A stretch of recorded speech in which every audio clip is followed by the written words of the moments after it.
Impeachment,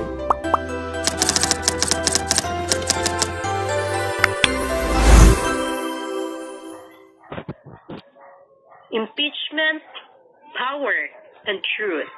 The Sara Duterte Controversy. Imagine this. You wake up, check the news, and see one headline.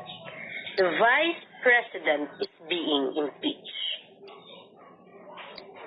Now imagine, it happens again.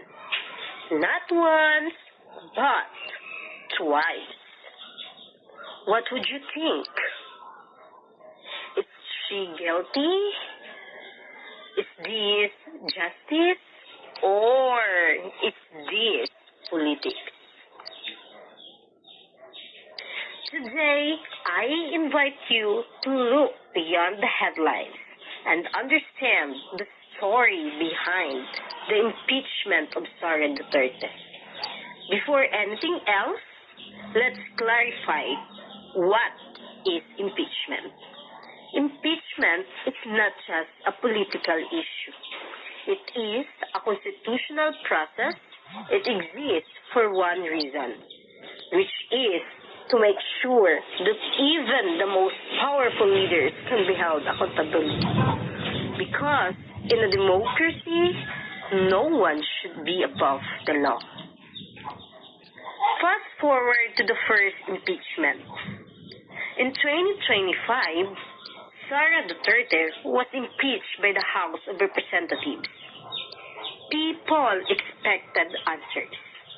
But the Supreme Court of the Philippines declared the process unconstitutional.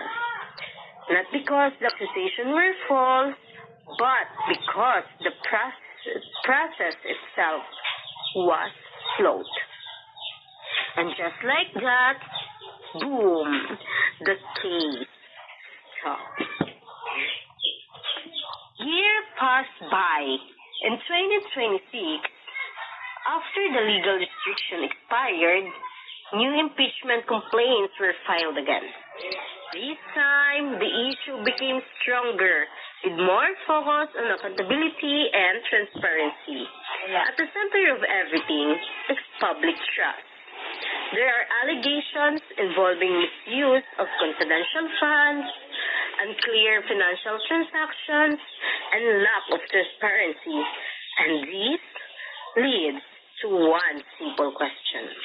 If the money belongs to the people, why can't the people see where it went? This is a battle of law. On one side, Sara Duterte is defended by lawyers like Philip Sigrid Forton, Gregorio Nervasa II, Sheila Sison. So they argue in following the Constitution, the process must be correct. On the other side, the prosecution includes Marcelino Libanan, Laila de Lima, and Chel Diokno. They argue that no one should be above the law. The truth must come out, and this is where it becomes complicated.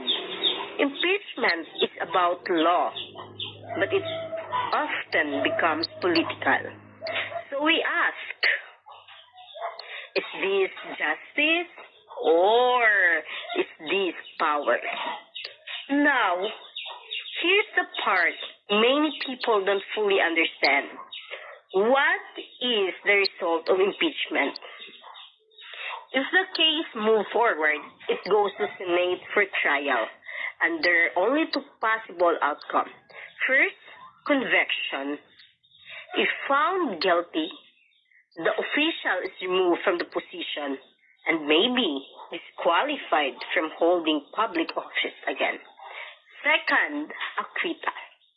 If not guilty, the official stays in power and continues the rule as if no removal happened. So, impeachment is not the final punishment. It is the process that decides whether someone should stay in power or lose it.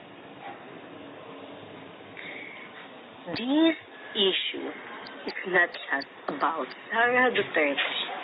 It's about accountability, transparency, and strength of our democracy. Because democracy is tested not in comfort, but in moments of uncertainty. So let me leave you with this. Impeachment is not just about removing a leader. It is about revealing the truth. Because at the end of the day, the real power does not belong to the politicians. It belongs to the people. As of now, the story is still unfolding. The second impeachment has been filed, but the final decision has not yet been made. The Senate will decide guilty or not guilty, so that they can remove from the power or allowed to continue serving. So today, we are not looking at an ending. We are witnessing a process.